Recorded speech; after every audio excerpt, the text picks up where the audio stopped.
سيدنا كريم صلى الله عليه وسلم سيدنا كريم صلى الله عليه وسلم جسٹس پیر محمد کرم شاہ الازہری رحمۃ اللہ تعالیٰ علیہ کے نام سے منسوب ہے۔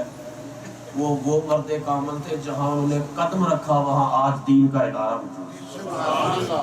اور یہ پچھلے 3 دن جمعہ ہفتہ اتوار ڈیرہ شریف میں ان کا عرس مبارک جاری تھا، جس میں گورنر سرحد کے گورنر کے PK کے انہوں نے آ کر بھی خراج عقیدت پیش کیا ہے۔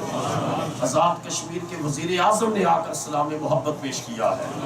لبنان کے مفتی اعظم نے آ کر سلام محبت پیش کیا ہے۔ اور یہ معاملہ اس وقت ہوتا ہے، یہ باہر کا دورہ کر کے پیر صاحب تشریف لے کر گئے تو دورہ حدیث شریف کے جو طلباء تھے، دورہ حدیث شریف آپ سے پڑھتے تھے، انہوں نے کہا حضور ضیاء الامت سے کہ چھوٹے چھوٹے وزیر جاتے ہیں اور ان کی بڑی خبریں چھپتی ہیں، آپ یورپ کا دورہ کر کے تشریف لائے ہیں، آپ کی کوئی خبر نہیں چھپی اخبار کے اندر۔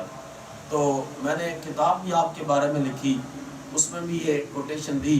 آپ نے ارشاد فرمایا میں اس خبر کا متمنی نہیں ہوں جس کو ایک دن پڑھنے کے بعد دوسرے دن لوگوں نے اس کے اندر پکوڑے رکھے ہوئے ہوں۔ آپ نے فرمایا میں تو اس خبر کا متمنی ہوں اللہ جبرائیل امین سے کہے جا کر دنیا والوں کو کہہ دے میں محمد کرم شاہ سے راضی ہو گیا۔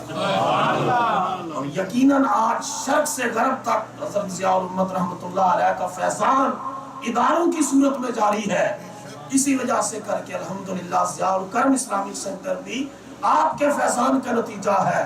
اور یہاں پڑھنے والے بچے بچیاں، حافظ قرآن طلبہ، حافظات بچیاں اور عالم دین بچے، یہ سارے انہی مرد کامل کے فیضان کا نتیجہ ہے۔ اور یہ فیضان انشاءاللہ قیامت تک